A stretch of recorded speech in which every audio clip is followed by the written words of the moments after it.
Hello traders. तो चलिए कल के ट्रेडिंग सेशन के लिए बैंक निफ्टी के चार्ट को देख लेते हैं। मार्केट आज गैप अप खुला ऑल टाइम हाई के आसपास और इसने एक छोटी मोटी यहाँ पे सेलिंग दिखाई। उसके बाद वापस यहाँ पे बाइंग का मोमेंटम आया, तो यहाँ पे भर भर के रिटेलर में यहाँ पे बायर्स आने की कोशिश कर रहे होंगे। तो इन सब बायर्स को मार्केट ने अच्छे से 60,000 का ब्रेक डाउन करके इन सब बायर्स को निकालने की कोशिश की।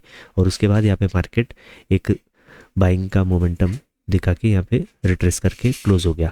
तो ऐसे में ऑलरेडी अगर हमें पता है मार्केट का यहाँ पे ऑल टाइम हाई की तरफ पॉजिटिव ट्रेंड चल रहा है, तो ट्रेंड की अकॉर्डिंग यहाँ पे जो भी अगर कोई बायर आया होगा तो इन बायर्स को मार्केट ने एक बार निकलने की कोशिश की है। और 60,000 का ब्रेकडाउन यहाँ पे हुआ है, इसलिए यहाँ पे हो सकता है सेलर्स ज़्यादा बैठे हो। तो इन्हीं सेलर्स को टारगेट करने का हमारा प्लान है, इन सेलर्स को और इन सेलर्स को। तो अगर यहाँ पे गैप अप मिलता है तो बाइंग करेंगे, अगर फ्लैट मिलता है तो भी हम यहाँ पे बाइंग करेंगे। और लगभग ये सपोर्ट के आसपास अगर गैप डाउन मिलता है तो भी हम यहाँ पे बाइंग करेंगे। अगर यहाँ पे गैप डाउन बड़ा हो जाता है तो देखिए ये जो सेलर है ये प्रॉफिट में आ जाएंगे, तो हो सकता है हमें यहाँ पे सेलिंग भी करनी पड़े। ऐसे में यहाँ पे निफ्टी 50 के अगर हम चार्ट को देखें तो कल इसमें एक्सपायरी होने वाली है। तो देखिए आज मार्केट लगभग यहाँ पे फ्लैट खुला, नीचे गया, सब बायर्स को यहाँ पे किक आउट किया, फिर यहाँ पे बाइंग का अच्छा मोमेंटम दिखाया। यहाँ पे निफ्टी ने अपना जो इंट्राडे का हाई होता है वो यहाँ पे ब्रेक कर दिया और यहाँ पे इसलिए भर भर के बाइंग हुई। और बैंक निफ्टी में भी यहाँ वहाँ पे भर भर के बाइंग हुई ये स्विंग के आसपास। तो इन सब बायर्स को ट्रैप करते हुए मार्केट कंटिन्यू नीचे गया और इसने अच्छा सेलिंग का मोमेंटम दिखाया और सब बायर्स को यहाँ पे भगाने की कोशिश की। तो हो सकता है ये सेलिंग के मोमेंटम की वजह से यहाँ पे सेलर्स बैठे हो, यहाँ पे बायर्स भाग गए होंगे, ऐसा हमारा एजम्पशन है। तो यहाँ पे बायर्स के कोई स्टॉप लॉसेस नहीं, ऐसा एक मिनट के लिए मान लेते हैं।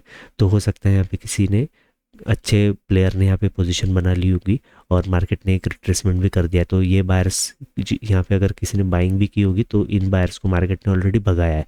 तो इन्हीं बायर्स के अकॉर्डिंग हम यहाँ पे पोजीशन बनाने की कोशिश करेंगे, क्योंकि यहाँ पे भी ट्रेंड पॉजिटिव ही है। तो बायर्स के फेवर में हम यहाँ पे काम करना पसंद करेंगे।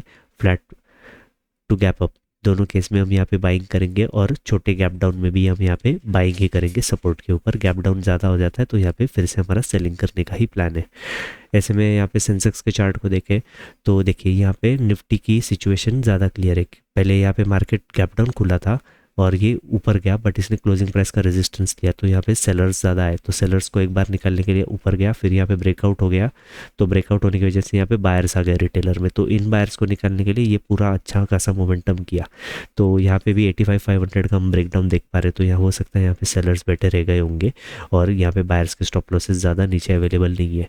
अचानक मार्केट 85,500 के नीचे जाने के बाद 200-300 पॉइंट जाने के बाद फिर से यहाँ पे घूम के रिट्रेस करके यहाँ पे रुका है। तो हो सकता है यहाँ पे किसी स्मार्ट प्लेयर का बाइंग साइड का पोजीशन बना हो और आसपास के वीक बायर्स को मार्केट ने यहाँ पे निकालने की भी कोशिश की है। तो गैप अप मिलता है तो बाइंग करेंगे, यहाँ पे भी फ्लैट मिलता है तो भी बाइंग, और छोटे मोटे गैप डाउन में भी हम यहाँ पे बाइंग करेंगे।